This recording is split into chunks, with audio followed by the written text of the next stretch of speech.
Good morning, children. Today we are going to do part 3 of your chapter 4, the importance of air. I hope you have done the revision of part 1 and part 2. So tighten your seat belts and let's go. Let us see how air affects the various weather conditions we experience on a day-to-day basis. When the air becomes very hot due to the rays of sun or the heat that it absorbs from the sun, we feel hot. And have you noticed how after a few days of being very hot, it starts to rain?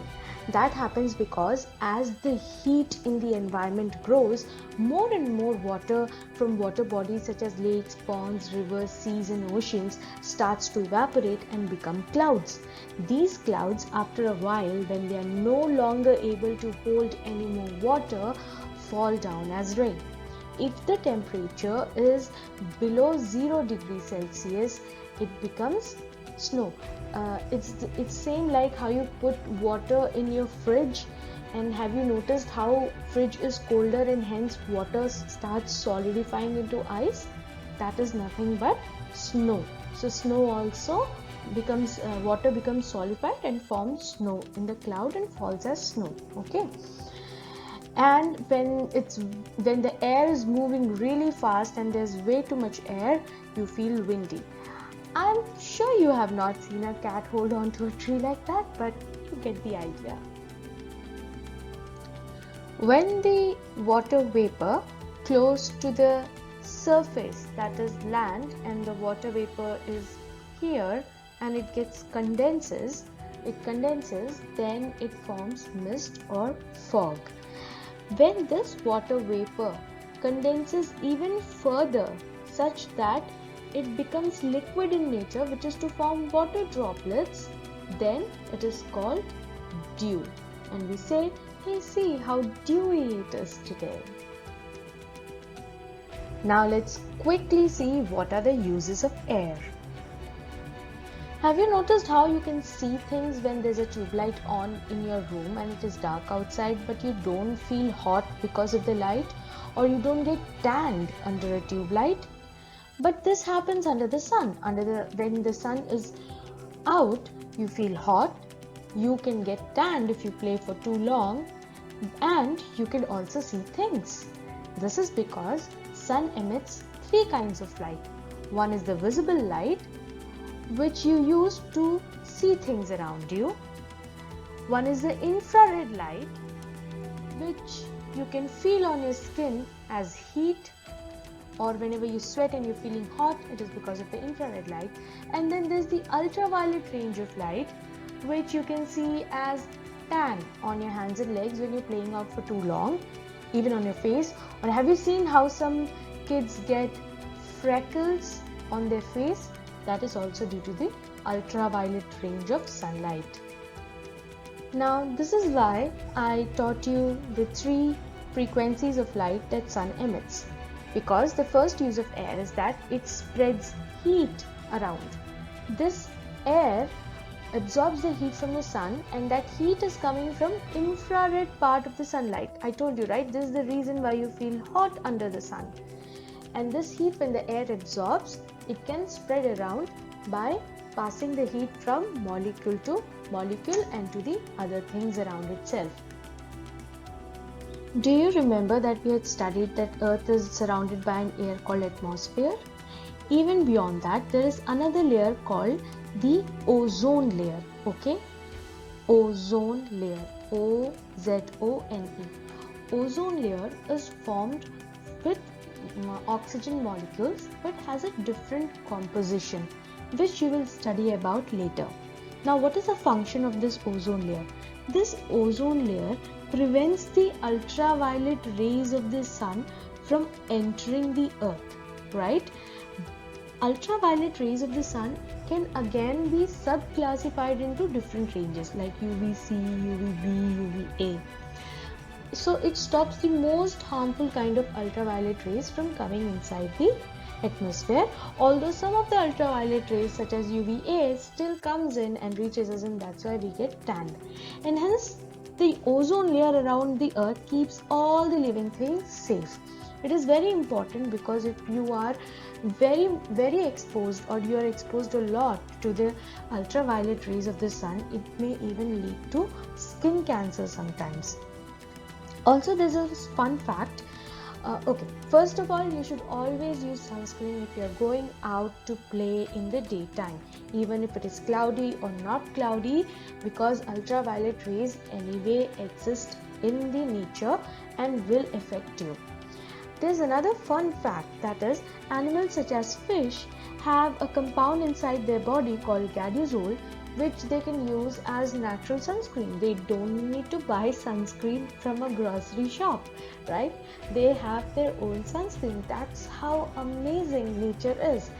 And something even more amazing about hippopotamus is that hippopotamus sweats, and the sweat of the hippopotamus is red orangish in color because the sweat has red and orange colored pigments in it, which act as sunscreen and antibacterial for the body of the hippopotamus and keeps it safe from the sun.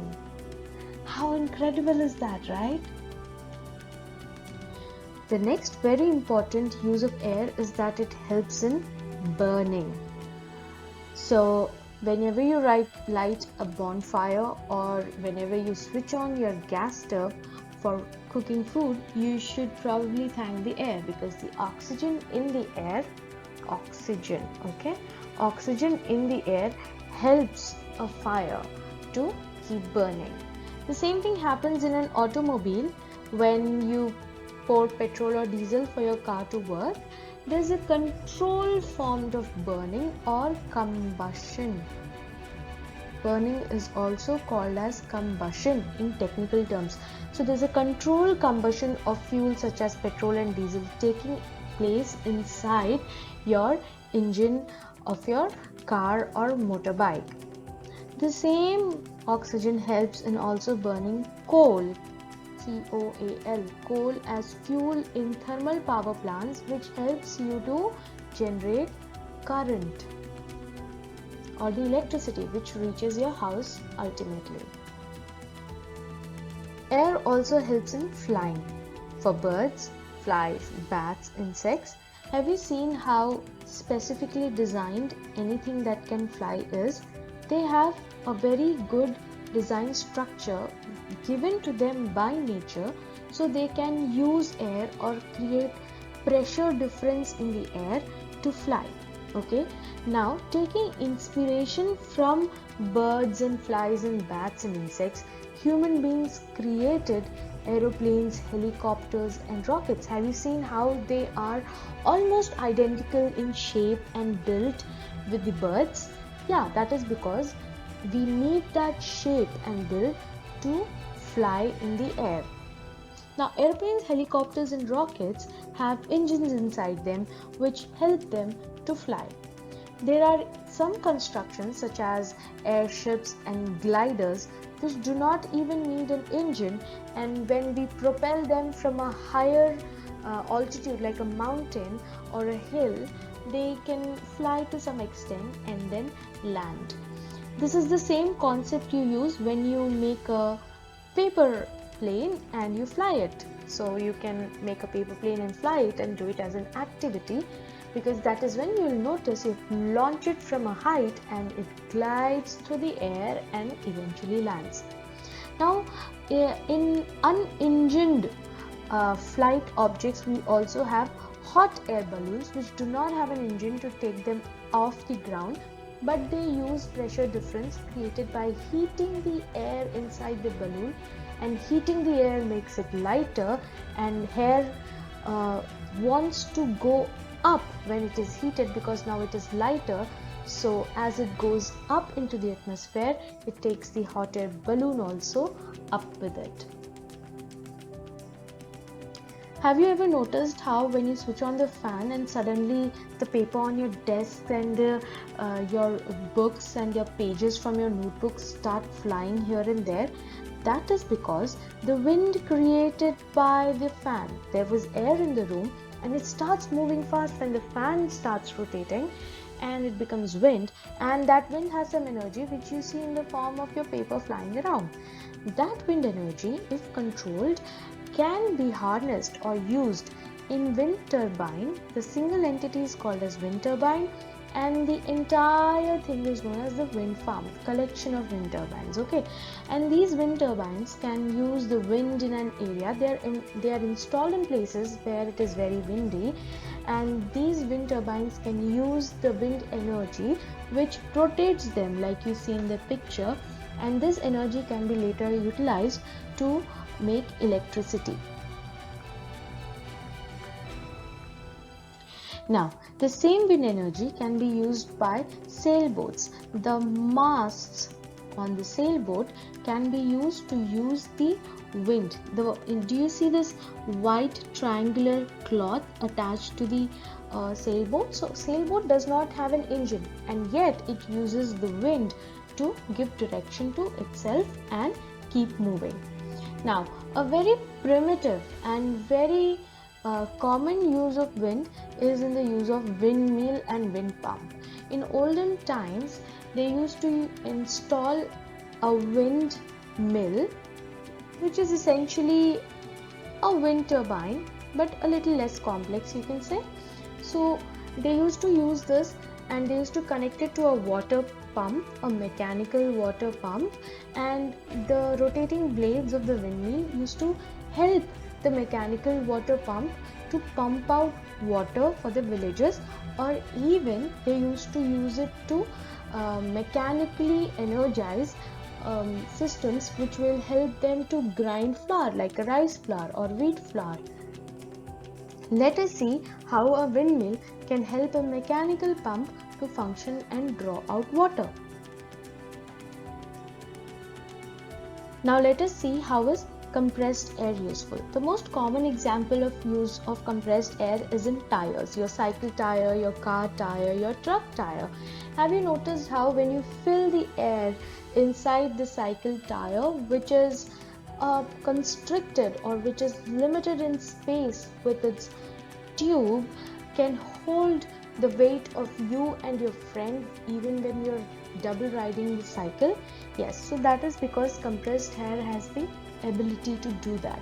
Compressed air is also used in spray bottles, and the same principle, not exactly compressed air, there's a different compound involved, but the same principle is used by your deodorant or perfume bottles. Also, compressed air is used in air brakes. Air brakes are the kind of braking system utilized by big vehicles like trucks to come to a stop. Air also has a beautiful use in producing amazing sounds from musical instruments. Okay, have you seen this? This is not exactly a musical instrument, but you must have seen how your PT sir blows air into the whistle for it to make a sound. Yes, that's an instrument using air to create sound, right? And we all know this. This is a flute, and the air and the release of air from the flute is controlled by these poles, which the player of the flute knows how to operate, and hence the sound from the flute can be converted into a beautiful tune, right? This is a saxophone which works on the same principle, and this is a shehnai, which is very commonly used in Indian weddings, and it also creates a beautiful sound using wind, and all these are called wind musical instruments. We have studied this time and again how air helps in seed dispersal.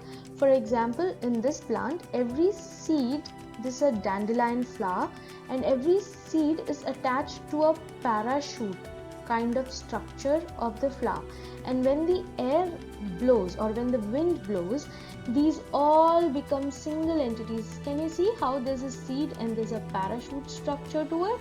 Yeah, they all fly to far off places and they start growing there. That's how the plant reproduces and makes sure it continues to live on. Oh, finally we have come to the last topic of our chapter, which is air pollution. We all know what is air pollution. Air pollution is mostly caused by burning of fuel, such as burning of fossil fuels like coal in an industry, and it releases toxic gases into the environment. Again, burning of fuel like petrol and diesel in automobiles and motorbikes or vehicles, which in turn cause air pollution. So this is the urban India, how air pollution is caused in cities and towns.